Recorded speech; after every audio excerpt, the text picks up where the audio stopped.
Dodgers failed to win the series against the Brewers. Who's to blame? Let's get into it. Let's get locked on Dodgers.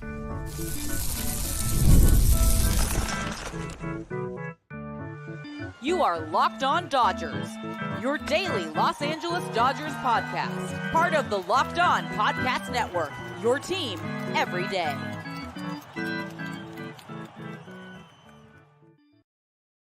Yo, Dodger fans. Welcome to Locked On Dodgers. We are part of the Locked On Podcast Network, the #1 local sports daily podcast network. Locked On, your team every day. This episode is brought to you by PrizePicks, the easiest and most exciting way to play daily fantasy sports. Go to prizepicks.com/LockedOnMLB and use code all lowercase LockedOnMLB for a first deposit match up to $100. This is the daily podcast covering the Los Angeles Dodgers, bringing you the smart fans perspective on our boys in blue. You can find us wherever you find podcasts and on YouTube. All you got to do is search for Locked On Dodgers. You can become a subscriber by hitting that subscribe button and get notified when episodes are ready or when we're going live, like we are here on Thursday night. If this is your first time listening or watching, welcome. My name is Vince Samperio, usually joined by co-host Jeff Snyder, but just me today. Jeff and I are both lifelong Dodger fans that have covered the team for a decade in a few different ways. We've written about the team. We've been in the press box, been in the locker room, interviewed players, all that type of stuff. And we've been doing this podcast here for 5+ years and a Dodger-centric podcast for about 7 years. So we've talked a lot of Dodgers. We've seen a lot of Dodger games. And, we've noticed that it's not the most fun time to be a Dodger fan these days. And it's one of those days today as we get into the Dodgers loss to the Brewers on Thursday, failing to win the series. They split the series. Their division lead is down to 2 games over the Padres and the D-backs, who are tied for second place. And, yeah, there's a lot to get into today. Obviously, Jack Flaherty wasn't as sharp and didn't give the Dodgers the length that they maybe are looking for. The bullpen, in turn, didn't give the Dodgers the protection of the lead that they were looking for. And the offense has continued a troubled pattern of scoring early in games and maybe not so much later in games. But let's start off with Jack Flaherty. And he's had, overall, he's had good numbers since joining the Dodgers, but it hasn't necessarily been very pretty or hasn't been very efficient. And I think that's the biggest thing from his time with the Dodgers so far. I mean, he's gone 6 innings, 5 2/3, 5 innings, 7 strikeouts, 10 strikeouts, 7 strikeouts. But again, the struggling to get to 5 today. Did give up the 3 runs, gave up 4 runs last game against Pittsburgh. Luckily, the Dodgers were able to win that game and then had the no runs in the first game. So he's getting the swing and miss. He's getting the strikeouts. He's not walking anybody. He has 4 combined walks in his 3 starts. But he is getting beat by the homer. He is getting beat by some hard contact. And he is getting himself into a lot of favorable or unfavorable counts for his side. So, it's hard to really know if this is the Jack Flaherty we're going to get, if he's still getting adjusted to the different ways the Dodgers are trying to use his pitch mix or, whatever the case is. It's interesting because, he doesn't walk a lot of people. He does strike out a lot, but his pitch counts are usually up there. I mean, even when he went 5 2/3 in his second start, it took him 110 pitches or something like that. And, here he was 1 out away from being able to come back out for the 6th inning. He was around 78 pitches. Couldn't put the hitter away. He ended up getting up to, around 90 pitches and, just not efficient. And I think, I don't know what to think yet. It's 3 starts. It has been against some okay offenses. Like the A's are a bad team, but their offense is, pretty powerful in terms of hitting the home run. And that's the one that he did shut down. The Pirates got to him for 4 runs, and then the Brewers hit a couple homers off him. Not bad pitch. Like the one to Churio wasn't a bad pitch, but it wasn't unhittable, obviously, and the one to Contreras was a hanger, so that one got demolished. So I don't know really what to expect from Jack Flaherty coming out, and I think it makes it all the more important that Yoshinobu Yamamoto does come back and can at least be close to what he was when he was rolling there in the earlier part of the season, because Jack Flaherty as your number 2 going into October isn't the worst thing possible, but it's also when the game kind of ramps up and slows down there in October, is he going to be able to be efficient enough to give you at least 5 innings? And in turn, are the Dodgers going to have the right arms available to churn out the other 4 innings? And that's what we're not sure about.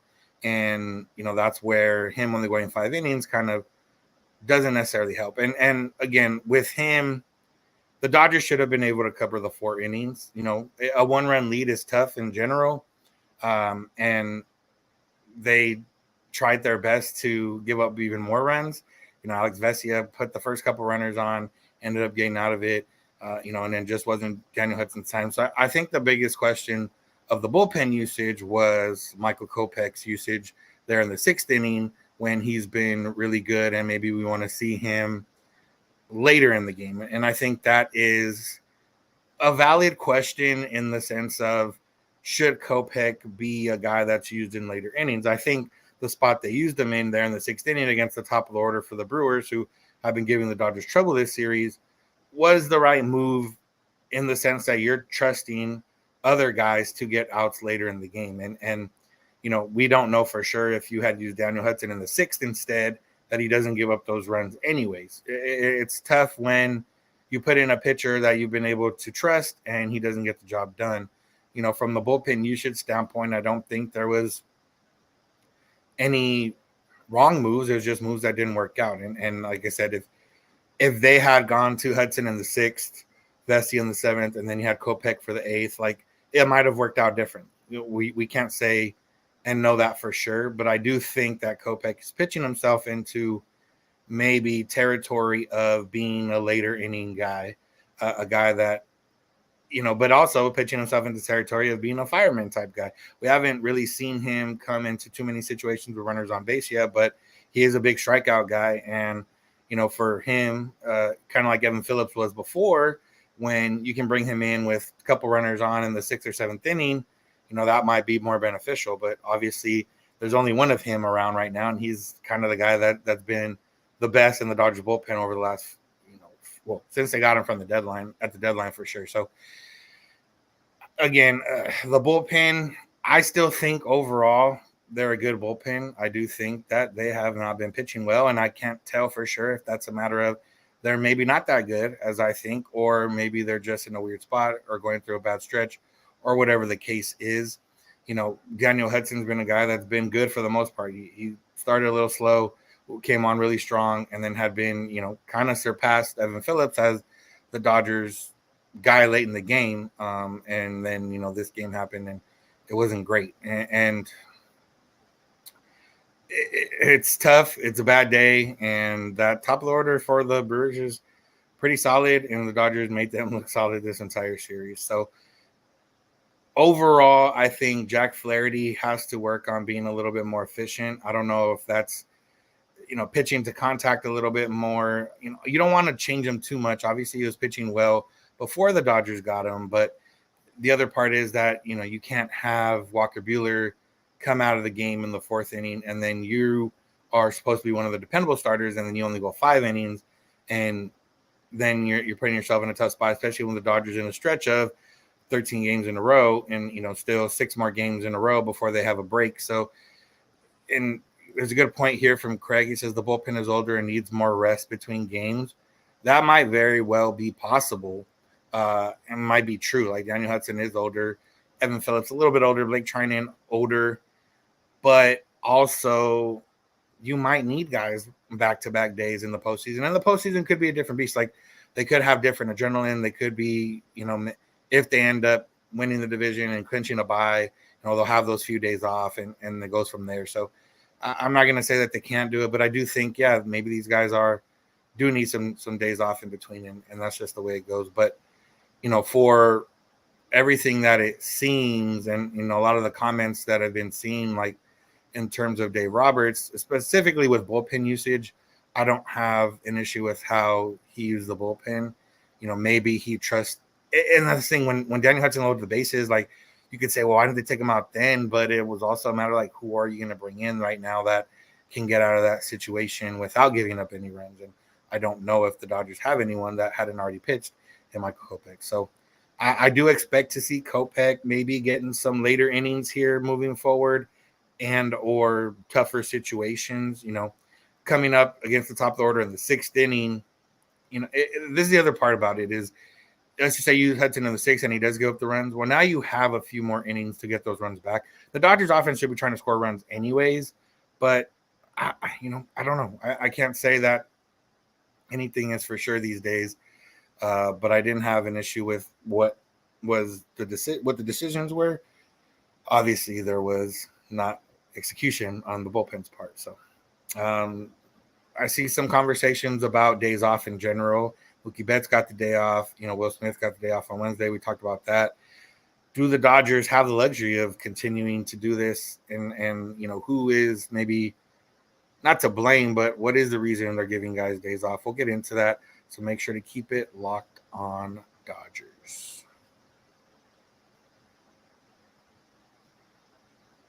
Today's episode is brought to you by Liquid IV. It's summer, it's hot, and you want to cool yourself down, whether it's with some ice cream, some frozen yogurt, a popsicle, whatever the case is, that can help you cool down. But what if you want to stay hydrated and cool down? Well, that's what Liquid IV is here for, because they have the popsicle firecracker flavor, which is a surefire summer hit. And not only does it taste great, but it also gets you hydrated with electrolytes, essential vitamins, and clinically tested nutrients from the #1 powdered hydration brand in America. Baseball and summer go together like Liquid IV and indulgent hydration. What is great about Liquid IV? Well, for one, is that it tastes great. And the popsicle firecracker is not their only flavor. They got different flavors. You can go check them out at liquidiv.com. Got acai berry, lemon lime, pina colada, and much more. You can find whatever flavor you like. And once you like it, you can stay hydrated with it, because it's bringing you more than just water. Tear, pour, live more. 1 stick and 16 ounces of water hydrates better than water alone. It's powered by the LIV Hydroscience, an optimized ratio of electrolytes, essential vitamins, and clinically tested nutrients that turn ordinary water into extraordinary hydration. It's non-GMO, vegan, gluten-free, dairy-free, and soy-free, and it's got 3 times the electrolytes of the leading sports drink, 8 essential vitamins and nutrients. So head over to liquidiv.com and indulge in hydration and have no more thirsty summers with Liquid IV. Get 20% off your first order of Liquid IV when you go to liquidiv.com and use code MLB at checkout. That's 20% off your first order when you shop Better Hydration today using code MLB at liquidiv.com. Go get yourself hydrated. Well, thank you for making Locked On Dodgers your first listen of the day. For your second listen, go check out Locked On MLB with Paul Sullivan, a.k.a. Sully. He's here giving you national expertise with his trademark humor to help you get ready for the MLB playoffs here in the dog days of summer. Prepare for that fall classic with Sully, who has it all covered every single day on Locked On MLB, available on YouTube or wherever you get your podcasts, part of the Locked On Podcast Network, your team every day. Also part of the Locked On Podcast Network is Locked On Sports Today and Locked On Sports Los Angeles, 2 24/7 streaming channels, bringing you the biggest news and stories from the sports world and the LA sports world. You can also check out Locked On Dodgers Postcast with host Pete Fox, available on the Locked On Sports Los Angeles YouTube channel live after most Dodger games and here on our audio feed. And let's talk. Mookie Betts had the day off. It was a scheduled day off. He had 3 multi-hit games since coming back from the injured list. And obviously it's hard to see a guy that's performing well take a seat. Will Smith, we talked a little bit about him getting, days off and if he would get maybe less days off the rest of the way here. And when there's a day game and a night game next to each other, Will Smith is going to get one of those games off. So, and realistically, he's going to get, probably most Sundays off, since those are most of the time they have day games.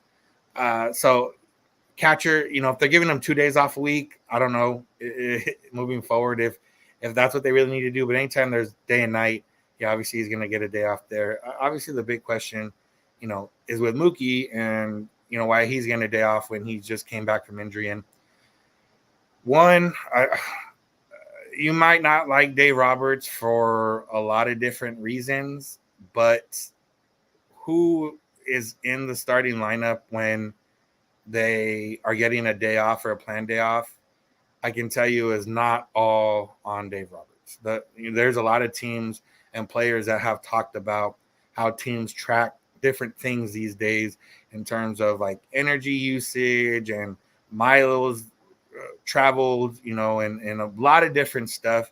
And that's kind of how they set themselves up for days off. And, it's very rare that we see guys play all 162. Mookie Betts is one of those guys that gets close to it. Freddie Freeman is a guy that usually does it. Although this year, obviously, he missed for different reasons. But there's a lot of different reasons or ways why the Dodgers might sit him. And that's the way it goes. Like Mookie Betts is getting a scheduled day off. He's getting a scheduled day off. Like there's no reason to be upset about it because that's what they're doing. Like you can get upset and know that there's probably no solution for it. So that's the way it goes. I don't necessarily agree with it, but hey, if there is something that they're, we don't know if Mookie's obviously. I don't think Mookie was saying, "Hey, I need the day off," but if there's something in it that says, "Hey, you know what? If he plays 5 days in a row with his wrist still kind of recovering, there's a more likely chance that the bone could refracture." We don't know. That might be something. I don't know, but that might be something they say like, "Hey, you know what? Until we really need him in October, let's try not to play Mookie more than 4 or 5 days in a row because there is a greater chance that the bone could re-break or blah, blah, blah." Like that might be something. I don't know. But obviously right now, and we talked about this yesterday, can the Dodgers afford to get away from kind of how they've done stuff in years past, especially with the division being this close? And, the Dodgers, again, the next time we speak, the Dodgers could be out of first place. That's very much possible.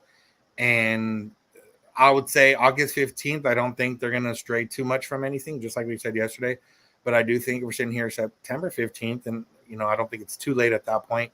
And you're still either just a couple games up or maybe even tied or maybe even a couple down in a division.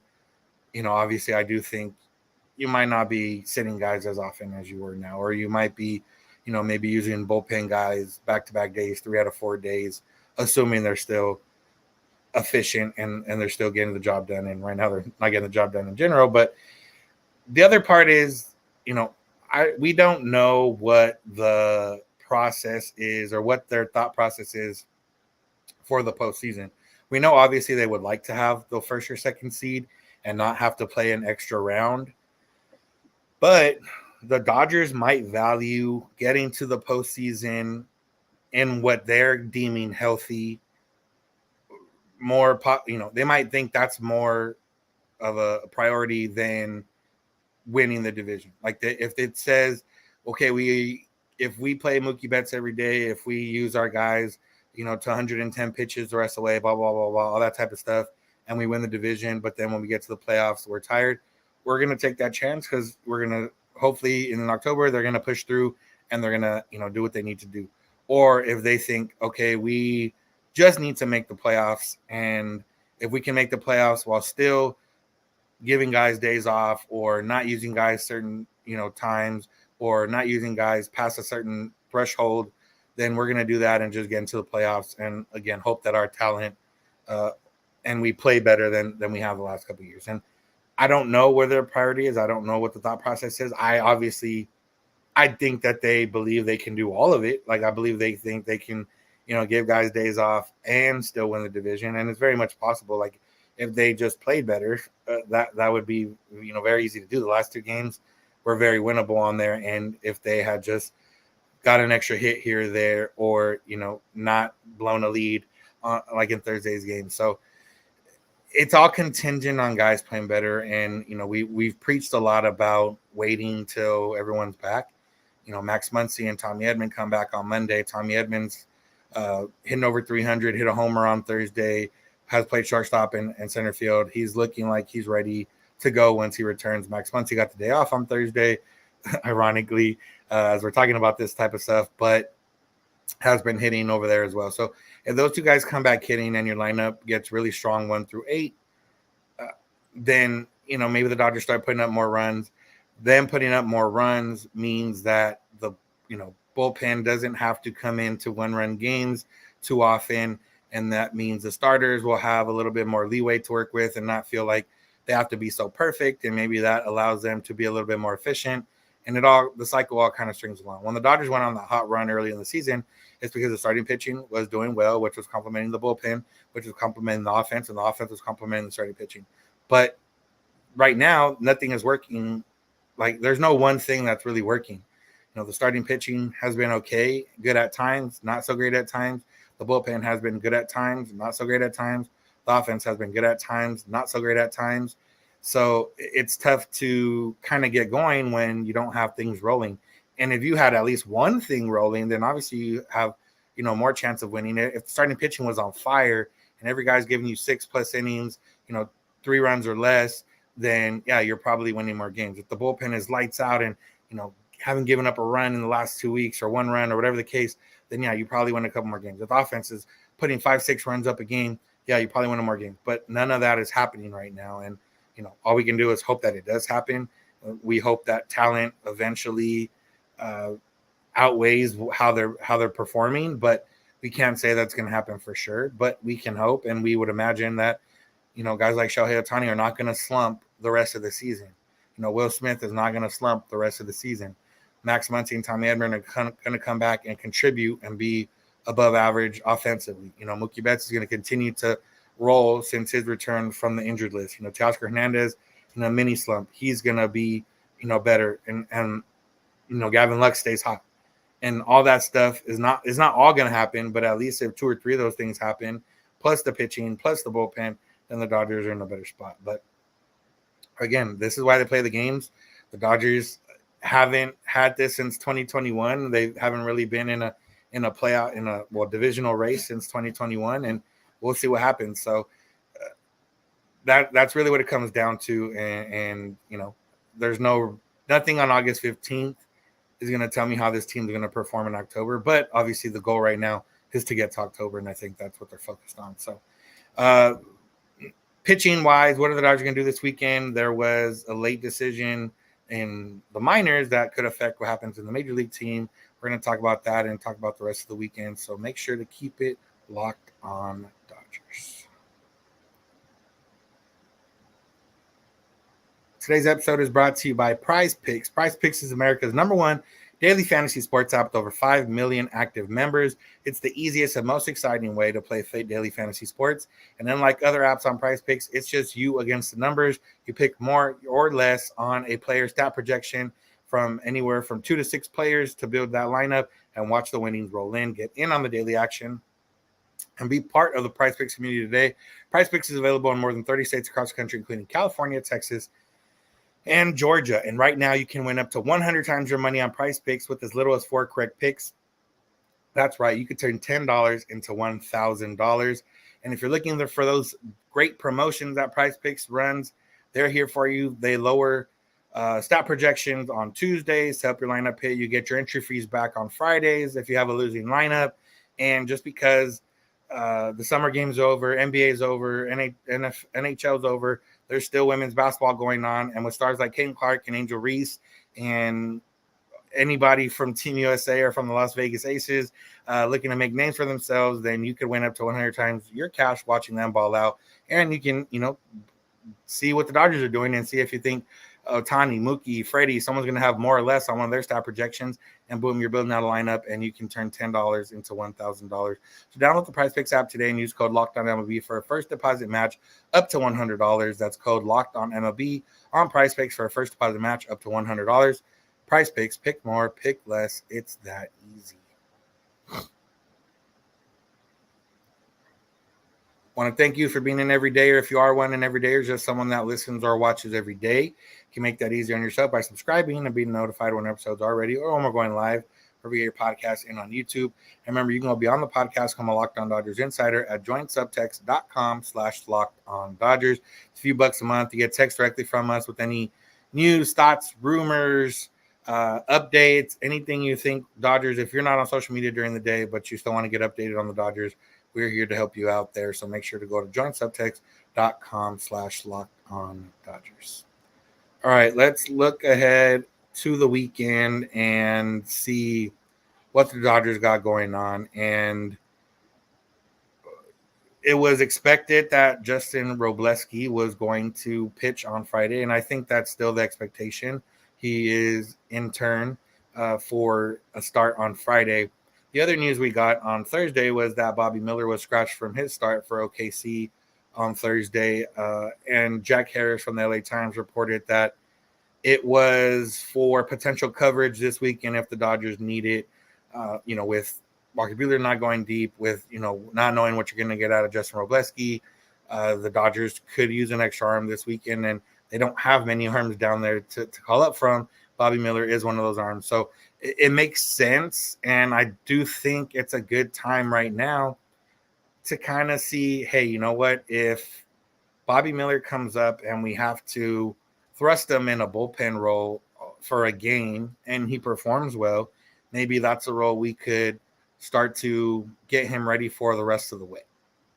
Because, even with the injuries to the rotation, a rotation right now of Glasnow, Flaherty, Gavin Stone, Clayton Kershaw, and then whether it's Buehler or Robleski, or if they call Landon Knack back up, that's enough to hold it down, knowing that or thinking that, hey, Bobby Miller probably isn't going to do it as a starter for us this year, but maybe we can harness those talents into a reliever role. And obviously I know from what we've seen in the past, Bobby Miller's struggles usually come when he has to go out of the stretch. Now, it's not always a guarantee that he's going to pitch out of the stretch coming out of the bullpen, because they could not use him in situations when there's already runners on base. But, maybe it's time to kind of say, hey, you can, like I've said before, when you're a starting pitcher, you can throw the 98s, 99s, but you still have to have other stuff in order to get you through the lineup at least 2 or 3 times. When you're a reliever, you have a little bit more room for error, because you can pump it up to 100, 101 and let everything out. Maybe miss a few spots here and there, but guys may be more aggressive or maybe more liable to swing, or you're only going to face them once. So you can throw every pitch you want at them. Like Bobby Miller has 5 pitches. He can try every single one, and maybe one of them is on that day. And if his fastball is on and one of his other pitches on, that's enough to be a reliever. And I do think that's what I expect from the Dodgers, assuming no more injuries and assuming Yamamoto keeps on track to return, closer to September or early September. I think the Dodgers would benefit using Bobby Miller in that type of role and trying to see, hey, can we make Bobby Miller a guy that can pitch 2 times a week and go from there, and maybe try to figure it out that way. But they could also, use him as a starter. I don't know what their thought process is. I'm just going to say what I think they should do, because at this point, similar to what we said about Walker Buehler yesterday, like a lot has to go right and everything has to go perfect in order for Walker Buehler or Bobby Miller to be contributors as a starter to this Dodger team in October. But it doesn't take that long for Bobby Miller to, hey, go out of the bullpen, throw as hard as you can, get refined, and maybe even goes down from 5 pitches to 3 pitches. Like, hey, we want you to focus on your fastball and 2 other pitches, and that's all you're going to focus on, and that's what we want you to throw, and we want you to be a reliever. And I do think he can thrive in that role. Again, you might not think that, or you might think that sometimes when he gets in trouble and small innings turn into big innings against him, it might be a little bit of something that goes wrong in his head. And that's possible. Like, I don't know. I can't say for sure. We haven't seen him long enough or in enough of those situations to say that that's not true, but it might not be true. And maybe he thrives, and maybe that's something that happens for him. So that's possible. Craig brings up a point again here about Edgardo Henriquez, the guy that throws 104. I think they're going to give him more time in AAA before they call him up. I don't think if they're going to call him up, it's going to be in September when the roster expands by a couple spots. I don't think it's right now. I think they brought him up to AAA for that reason, in order to get him ready for an audition and for the Dodgers in September. And I think that that's the right thing to do. I think at this point, obviously a lot is riding on Yamamoto, because Glasnow, Flaherty, Yamamoto is a solid 3. And if you have those 3, then I don't mind if it's Stone or Kershaw for a game 4, because, at that point you're hoping your first 3 guys get the job done. And then you need to work on that bullpen. And some of these guys that are starters, Bobby Miller can go to a bullpen row. Henriquez can get called up and focus on we need to see what you can do for this month and if you deserve to be on this team. And it's going to be tough because the Dodgers are in a divisional race and they're not as liable to throw a guy in just to see what he has. But I personally would like to see, can Henriquez be better than Joe Kelly right now? And realistically, if he can throw strikes, he's already a little bit better than Joe Kelly in that sense anyways. And, basically to push guys out. You want your best 9. Ryan Brazier's coming back this weekend. Don't really know what to expect from him. He's done really well in his rehab assignment, which is, a hitter's league down there. So it's a little bit more encouraging him pitching well down there. He went over 3 outs for the first time the other night. So if he can come back and give a little bit of stability there in the bullpen, then, the Dodgers do have the ability to try out some other guys, whether it's Miller, whether it's Henriquez, whether it's giving Walker Buehler another start, another chance there. Like, I don't know, but I think there's a lot of different ways this bullpen and pitching staff can be built out in October. And maybe it's good, like, if you're trying out guys in past years, if they're trying out guys in September that are pitching in games that they're high leverage situations, but not necessarily high leverage games. Like if the Dodgers have a 10-game lead in September and we're throwing guys with the 1-run lead in the 9th, yeah, I'd like to see what he does. But if you can throw a guy with the 1-run lead in the 8th or 9th inning, and if you lose, you are tied in the division, then that's a little bit more pressure. That's a little bit more like an October feeling, and you get a little bit more thought of, okay, this guy can come through. Like Anthony Banda, I want to see if he can be a guy for the Dodgers when it really matters. And one reason is because Alex Vesia still scares me. And, games like Thursday are why, where he comes in and walks a couple guys and isn't quite there. And, he would have walked another guy if not for the umpire. So, like, he got a little bit lucky there. And, I don't know if I feel comfortable with Vesia, but if I can see Banda in some high leverage situations when the division's on the line, then I might, be like, okay, yeah, I trust him. Or if I can see Vesia in those situations the same way and he can perform well the rest of the way, then yeah, you feel comfortable there. So I think it's good that the Dodgers are in this divisional race for that sense where, okay, let's put some guys in some real pressure situations and see what they can do. Obviously, the offense is another big part of it because, the numbers are there the last few weeks where they're scoring a lot of runs in the first 5 innings of the game and not as many runs in the last few innings of the game.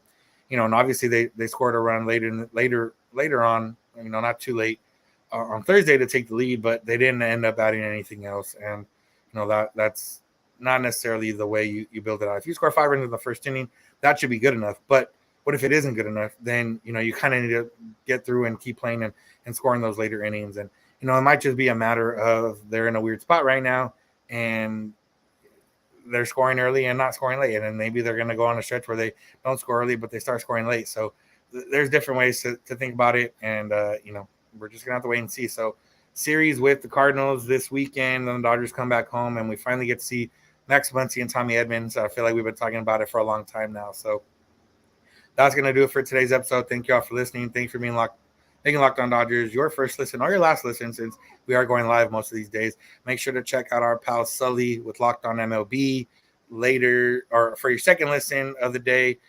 He's covering now all MLB, getting you ready for the postseason. So make sure go check out Locked On MLB wherever you get podcasts and on YouTube, or the link in our description. You can also go to Locked On Sports Today or Locked On Sports Los Angeles if you're on YouTube. 24/7 streaming channels from the Locked On Podcast Network that bring you the biggest news and stories from the sports world and the LA sports world.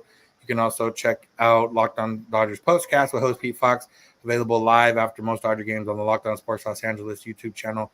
You can find, you can go beyond the podcast, come on Locked On Dodgers Insider at joinsubtext.com/LockedOnDodgers. A few bucks a month to get text directly from us with any Dodger updates.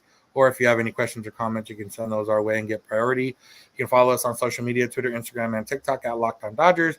We're a lot more active on there these days, so make sure to interact with those accounts and on different platforms.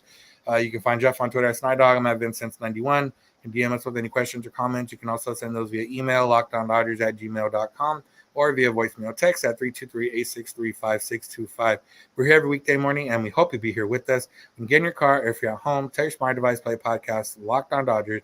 And remember, you don't have to agree. You just have to listen. Have a good one.